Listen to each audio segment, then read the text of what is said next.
It was a quiet night in Derby when a phone call came in that would make even hardened detectives tremble. What they found inside that house would haunt them for the rest of their lives. A family that seemed perfect from the outside was about to become the center of one of the most heartbreaking crimes in Derby history. Some cases are difficult, but this one made detectives cry. This is the story of the Derby Family Massacre. Before the darkness, the Derby family was known as kind, quiet, and hardworking. They lived in a small, peaceful neighborhood where nothing ever seemed to go wrong. The family was led by a father named Michael Derby. Michael was a simple man who worked long hours to provide for his family. His wife, Sarah Derby, was known for her warm smile. Neighbors said she was the kind of person who would bake cookies for everyone. The couple had 2 children who were the light of their lives. 10-year-old Lucas was curious and loved building toy robots. 7-year-old Emma loved drawing and dreamed of becoming an artist. To outsiders, the Derby family looked like the perfect family. They attended community events, they helped their neighbors, they shared laughter and memories like any other family.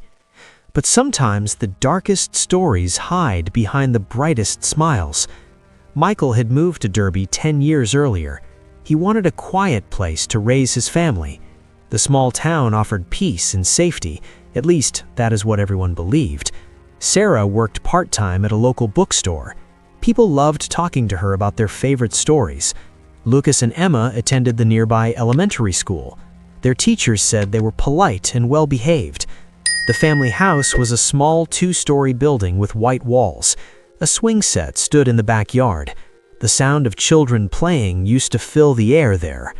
But one night, that sound was replaced by silence, a silence that would soon terrify the entire town. It was a cold evening in late autumn. The wind blew through the empty streets of Derby. Most families were inside their homes having dinner. The Derby family was last seen that afternoon. A neighbor saw Sarah watering the plants. Lucas was riding his bike. Emma was drawing with chalk on the driveway. Everything looked normal, but something terrible was already on its way. Around 9 p.m., a neighbor noticed the front door of the Derby house was slightly open. This was strange, because the family was always careful about security.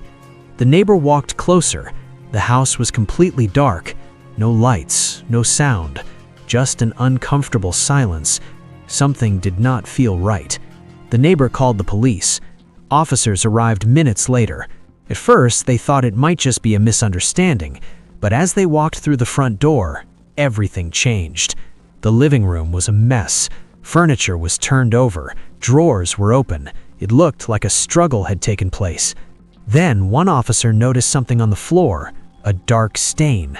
It was blood. The officers called for backup immediately. What they were about to find would shock even the most experienced detectives. The first body was found in the hallway. It was Michael Derby. He was lying face down. The scene was horrifying. Officers moved carefully through the house.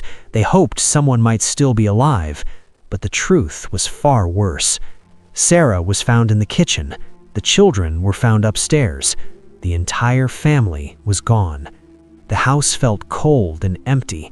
Even the officers struggled to hold back their emotions. One detective later said it was the hardest case of his career. The crime scene was sealed off immediately. Forensic teams arrived. They began searching for any clue. Every corner of the house was examined. Fingerprints were collected. Photos were taken.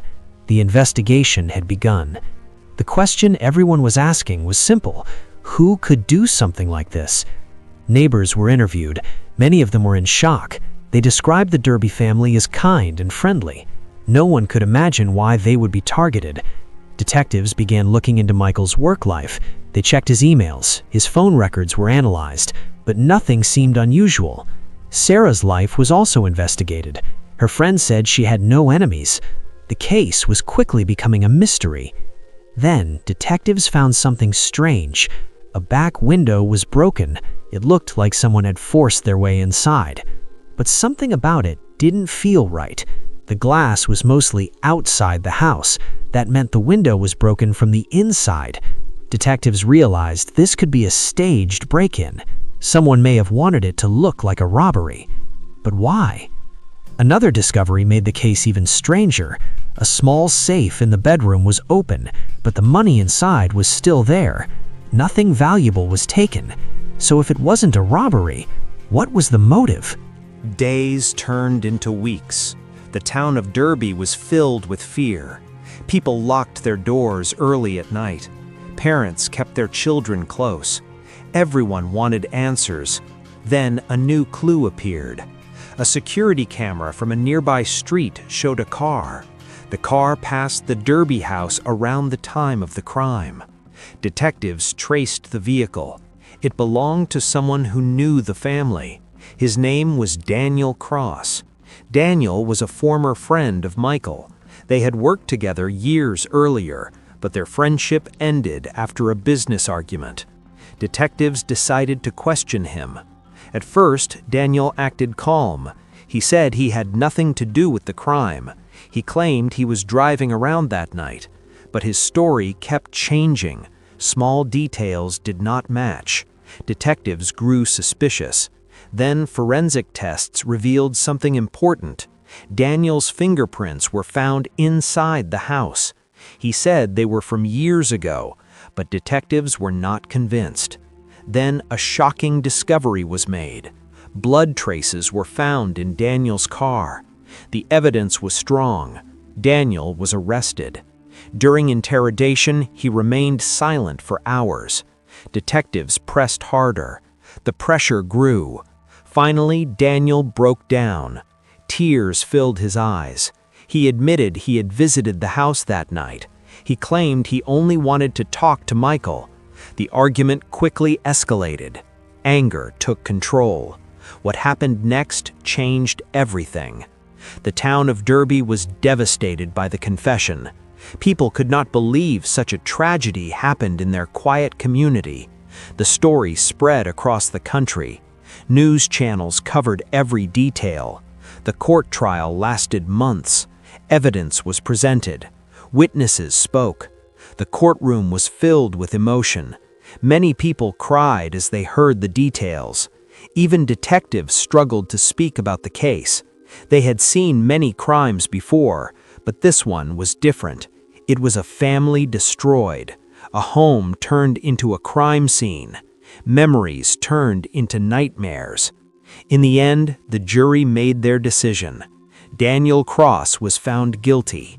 The sentence was life in prison. But for many people, that was not enough. Nothing could bring the Derby family back. The house still stands today, but no one lives there. Neighbors say it feels different now, quieter, heavier, like the walls still remember what happened. The swing set in the backyard is rusted. The paint on the house is fading. Time has moved on, but the story remains. The Derby Family Massacre became one of the most talked about cases in the region. True crime investigators still discuss it today. Some questions still remain. Could it have been prevented? Were there warning signs? Many believe there were, but they were missed, and by the time the truth was known, it was too late. Detectives who worked the case say they will never forget it. Some of them still visit the memorial created for the family. Flowers are placed there every year. People come to pay their respects. They remember Michael. They remember Sarah. They remember Lucas and Emma. 4 lives lost in a moment of rage. 4 stories that ended too soon, and a town that would never be the same. This case reminds us how fragile life can be and how quickly everything can change. One moment a family is laughing. The next moment, their story becomes a tragedy. The Derby Family Massacre still sends chills through true crime fans because it shows that evil can hide in plain sight, sometimes even in people we once trusted, and sometimes just one moment of anger can destroy everything. The memory of that night still lingers like a shadow over the quiet streets of Derby, a reminder that some stories never truly end. They just become warnings. warnings that we should never ignore the signs around us, because sometimes the most ordinary places hold the darkest secrets, and sometimes those secrets come out in the most terrifying way. The Derby Family Massacre will never be forgotten, not by the detectives, not by the neighbors, and not by the people who continue to tell their story, because stories like this must be remembered so that history does not repeat itself, and so that the voices of the victims are never silenced. Their story still echoes through time, a quiet warning from a house that once held laughter, a house that became a crime scene, a story that made even detectives cry, and a tragedy that will forever be known as the Derby Family Massacre. If this story shocked you, let us know what you think in the comments below. Your thoughts and opinions help keep these stories alive. Don't forget to like this video if you found this story powerful. Share this video with friends who love true crime documentaries. Your support helps us continue telling these important stories. Subscribe to the channel for more true crime stories like this. Turn on the notification bell so you never miss a new video. We post dark and mysterious true crime stories regularly. Thank you for watching and being part of this community. Stay safe, stay curious.